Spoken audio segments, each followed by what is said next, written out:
సరే ఎవరు వెళ్తారు ఆఫ్రికా ఖండం? ఇంగ్లాండ్ దేశంలో పిలిపిస్తా ఉన్నారు. ఎవరు వెళ్తారు ఆఫ్రికా ఖండంలో సువార్త చెప్పడానికి? మనుషులు తినేస్తారంట, వాళ్ళ భాష రాదు. అప్పుడు ఒక వ్యక్తి లేచాడండి, ఐ విల్ గో అన్నాడు, నేను వెళ్తానన్నాడు. స్నేహితులు అన్నారు, ఒరే యవనస్తుడురా, ఒరే నీ అందం ఏంట్రా, నీ పరిస్థితి ఏంట్రా, ఓ మరి అక్కడ దోమలు పుట్టిన నల్లగా మారిపోతావరా? No no sir, no sir, I will go, నేను వెళ్తాను. వెళ్ళాడు. ఆ సువార్త సేవలో దేవుని పిల్లారా, కన్ను పోయింది, కాలు పోయింది, ఓ మరి శరీరం అంతా ఓ మరి నల్లగా మారిపోయింది, ఎర్రగా ఉంటారండి వాళ్ళు. ఓ మరి ఓ కుటుంబంలో మరి తన భార్య చనిపోయింది, బిడ్డలు చనిపోయారు.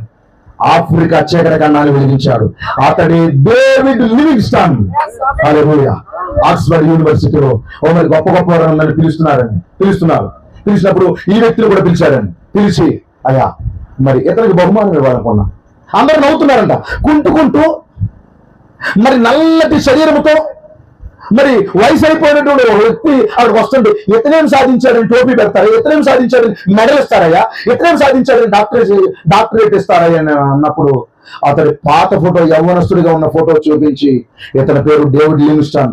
ఆఫ్రికా చీకటి ఖండం నరమాంస భక్షులు ఉండే మరి ఆ ప్రాంతానికి వెళ్ళాడు. ఇతను సువార్తలో ఉన్నప్పుడు కన్ను పోగొట్టుకున్నాడు. ఓ మరి సువార్తలో ఉన్నప్పుడు సింహం వచ్చి కాలు తినేసింది. ఈ శరీరం అంతా అక్కడ దోమలు కుడితే నల్లగా మారిపోయాడు. ఇతరు సేవకులు ఎందుకు ఆస్తులన్నీ కూడా వాళ్ళు ఇవ్వలేదు ఇంటి వారు. అక్కడ గొప్ప సేవ చేసిన దైవజనుడు అంటే అందరూ టోపీలు కింద పెట్టి దేవుడుతున్నారు. ఏడుస్తూ అతనికి ఏం చేశారు? దేవుడు చప్పట్లు పెట్టి దేవుడు మహిమపరిచారు. రండి దేవుని పిల్లారా, దేవుడి కొరకు ఎవరైనా ఉన్నారా? పరిచయం కొరకు ఎవరైనా ఉన్నారా? ఓ దేవుడి కొరకు ఓ పని చేయడానికి, ప్రార్థించడానికి ఎవరైనా ఉన్నారా?